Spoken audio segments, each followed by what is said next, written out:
அனைவருக்குமே வணக்கம். சற்று முன் கிடைத்திருக்கக்கூடிய ஒரு மிக மிக முக்கியமான செய்தி ஒன்று வெளியாகியுள்ளது. சற்று முன் உதயநிதி தான் அந்த சார். நீதிமன்றம் மறைக்கப்பட்ட உண்மைகள் ஆடியோ ஆதாரம் சிக்கியது. இது மாதிரி பார்த்தீங்கன்னா செய்திகள் வெளியாயிருக்கு. இப்போ சொதரடியாக பார்த்தீங்கன்னா இந்த அண்ணா பல்கலைக்கழகத்தில் நடந்த பாலியல் தொந்தரவின் அடிப்படையில் இப்போ நீதிமன்றம் பார்த்தீங்கன்னா குற்றவாளியாக கைது செய்யப்பட்டிருக்கக்கூடிய ஞானசேகர் அவர்களும் பார்த்தீங்கன்னா பேசிய ஆடியோவும் இதன் அடிப்படையில் அவர் தான் குற்றவாளி அப்படின்றத நீதிமன்றம் பார்த்தீங்கன்னா தீர்ப்பு வழங்கியிருக்காங்க. அவருக்கு 30 ஆண்டுகள் சிறை தண்டனையும் வழங்கியிருக்காங்க இல்லையா. ஸோ இதைத் தொடர்ந்து இப்போ பார்த்தீங்கன்னா அந்த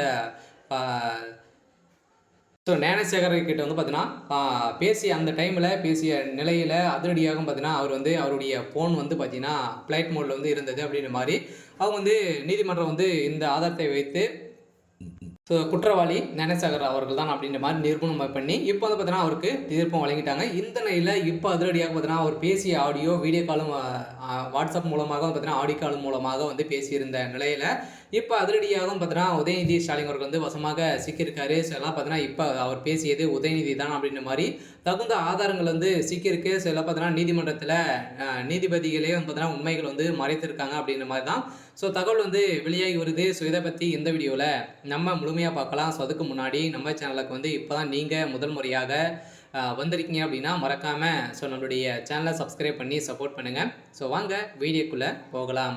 ஸோ பார்த்தீங்கன்னா உதயநிதி ஸ்டாலின் அவர்கள் அண்ணா பல்கலைக்கழகத்தில் நடந்த பாலியல் தொந்தரவின் அடிப்படையில் அவருடைய பேர் அடிபட்டு இருந்தது.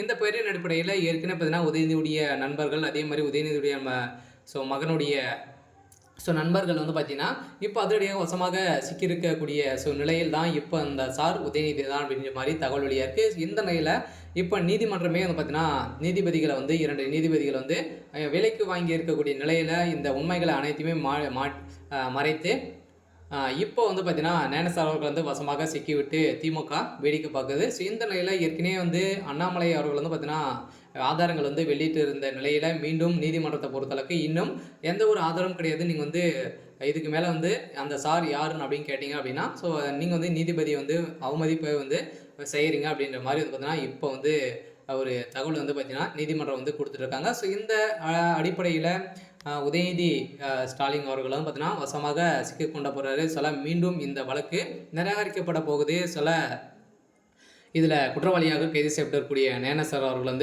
ரிலீஸ் பண்ணுறதுக்கான வாய்ப்பில் இருக்குது. சில இப்போ உண்மைகள் மறைக்கப்பட்ட உண்மைகள் பார்த்தீங்கன்னா வெளிவரப்போகுது அப்படின்னு தான் இப்போ பரவலாகவே பேசப்பட்டிருக்க. சில திமுகவுடைய தலைமையும் ஒட்டுமொத்த கதையும் முடிய போகுது. சரி, ஓகே. ஸோ இன்னைக்கான அப்டேட் பார்த்தீங்கன்னா இதுதான். ஸோ மறக்காமல் நம்மளுடைய சேனலை சப்ஸ்கிரைப் பண்ணி சப்போர்ட் பண்ணுங்கள். தேங்க்யூ.